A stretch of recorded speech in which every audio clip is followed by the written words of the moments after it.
Hey there folks, and welcome back to the Tower Tech. Today we are taking a look at the Z-Wave module for the Yale Conexis Smartlock. It allows you to integrate into your Smartthings network, giving a little bit of a dynamic control over the lock and allowing that to integrate into your Smartthings automations. Let's get into it. If you're new here folks, please consider subscribing. There's a myriad of tech-related content on the channel: PC builds, water cooling, home automation, smart home stuff, and a whole load of stuff around drones, cinematography, videography. There's a whole myriad of great content to keep you coming back, so click that bell icon to make sure you don't miss any of the great upcoming content. So before we get into the detail of the Z-Wave module and how it enhances your Yale Conexis Smartlock, let's first talk about what Z-Wave is as a technology. It's a wireless-based technology for smart home devices, and it differs from Wi-Fi in some fairly significant ways. It's far less noisy as a wireless network, and its latency is much more responsive. What that means in practical terms is when you're actually clicking on an app on your phone and you're expecting a device somewhere in your house to respond, it's going to be far faster than it would be under a wireless technology. You click something, you activate a device, it responds. It's also very secure if you're using the latest class version that comes with an S2 security rating. That's pretty robust. Some of the earlier versions do have known exploits and are vulnerable to particular types of attacks, but if you're buying modern equipment, the latest versions of things, particularly with the module version 2, then you will be absolutely fine.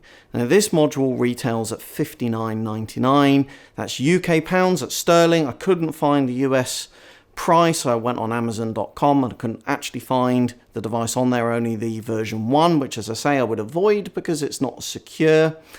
And the installation of this is really simple and straightforward. You need to remove the batteries from your smart lock and then remove the top cover of the top module, and that's where you push in the Z-Wave module. It can only go in one way. It's pretty intuitive, it's pretty simple and pretty straightforward.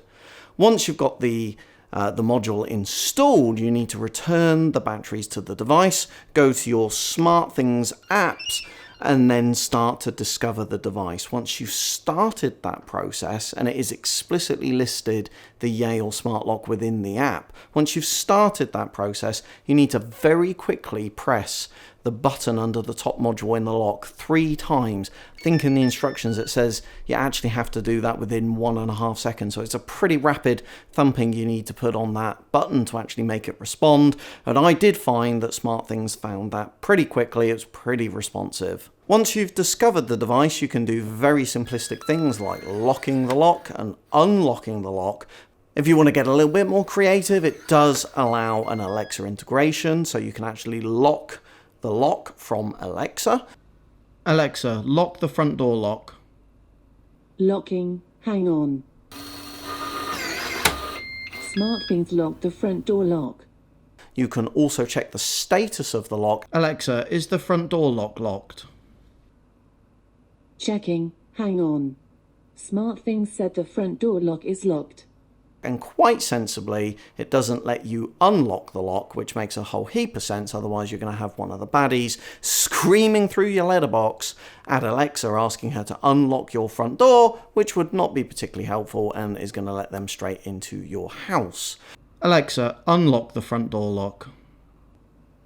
Unlock is disabled by default. For information about unlocking your smart lock by voice, go to the Smart Home section of the Alexa app. It also allows the use of automations within Smartthings, which is fantastic. You can do this one of 2 ways, but predominantly you can either cause something to happen to the lock as a consequence of the status of other devices on your Smartthings network, or you can cause other things to happen to other devices based on the status of your lock. For example, if I unlock the lock, I can get a light to flash once red, so that if I'm at some other part of the house and I couldn't hear the lock, I know that that has been unlocked. You can set up notifications so that whenever the lock is locked or unlocked, you get an alert come up on your phone. I set that up. I found that pretty useful, actually. It's quite interesting to see what time of day people are coming and going. Apparently, you can get audit logs, so you can actually see specifically who's been locking and unlocking the lock, I guess, predicated on the fact that they've got individual tags that are associated to them.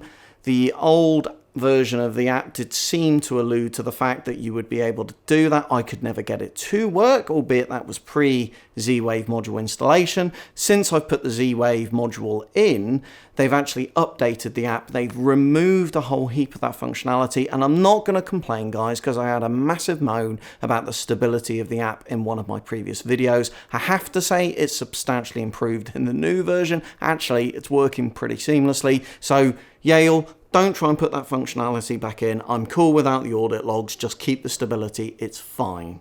So all in all, it is a nice feature to have on your lock. I do feel a little bit like it should have been included in the price. This is quite an expensive lock, and actually having the Z-Wave functionality in it kind of feels like it should have come out of the box.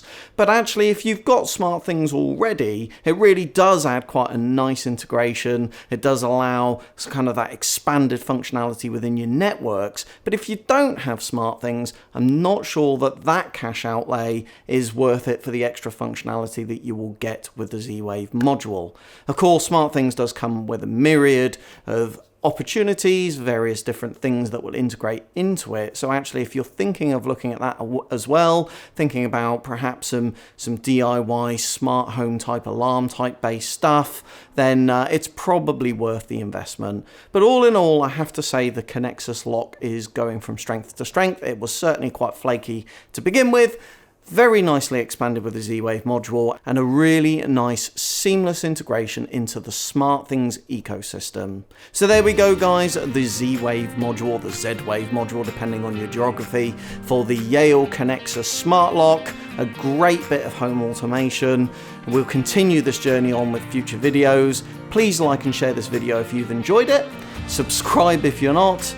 I hope you're really well wherever in the world you are, and I will see you in my next one.